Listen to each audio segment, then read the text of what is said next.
Today I just wanted to kind of cover with you guys one of the first hurdles that you will go through as a farmer, and that's finding land. I remember when I first started, I was gardening in my backyard. Eventually I outgrew that pretty quickly after doing markets for 1 year and wanting to do more. I reached out to what I consider the first option for finding farmland, which is friends and family. Ended up with this guy that I went to church with growing up, and he was an older gentleman who had been gardening in his backyard for some time, but he had a 5-acre parcel, and I was able to grow a 1-acre garden in his backyard for 7 years. He recently passed away, and I lost that deal, and then I found a new farm. Well, actually they kind of found me. It's what I would consider developer-supported agriculture.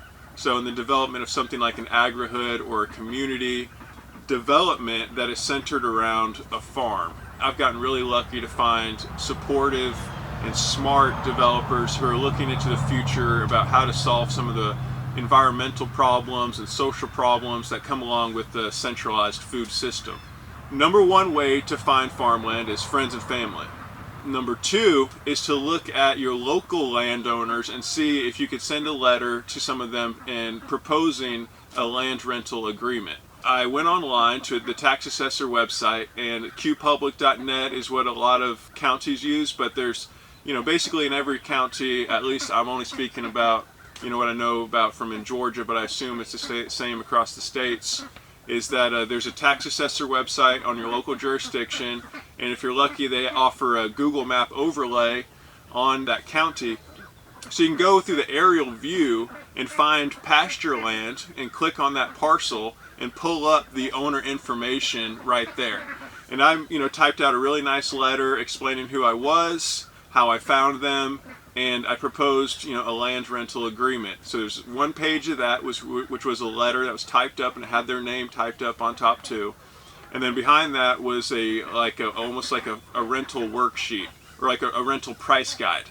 So it was based on what infrastructure you had out there, how much land, what was the land condition in, and then it kind of worked into a price from that.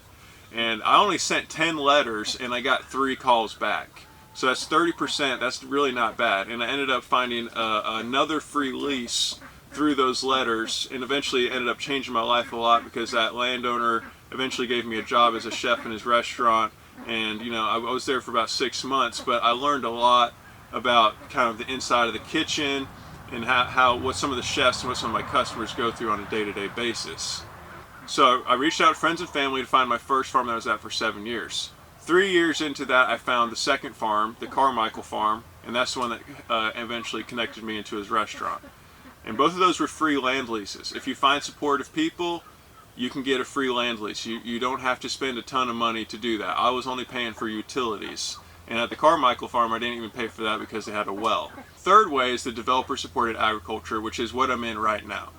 So I'm explaining to you 3 ways to find land to lease and to farm on, and I've done all 3 of these things, and I've done them without coming out of pocket on any of the land cost. So the current situation I'm in is developer-supported agriculture. I'm super excited about this one because I'm actually getting paid to farm. The land is free, I have a budget to work within, and it's for like a greater goal that's more aligned with what I want, which is a bigger change away from the centralized food system. So just to sum things up again, number 1, to find farmland, reach out to friends and family.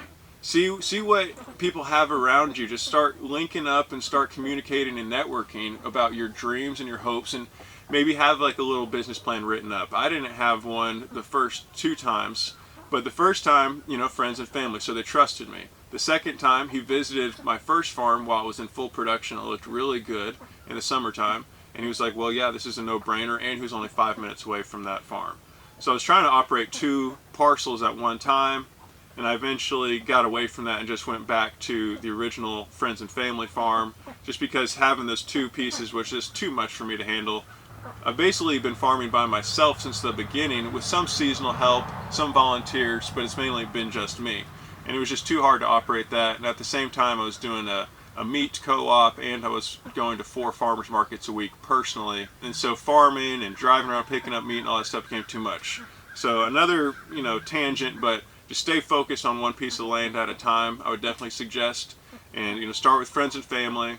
Once you exhaust that, go to your local maps, But if you're really fortunate, then you can find a developer to work with, get paid, and have some support system behind you, have people that are excited about you and also the project as a whole.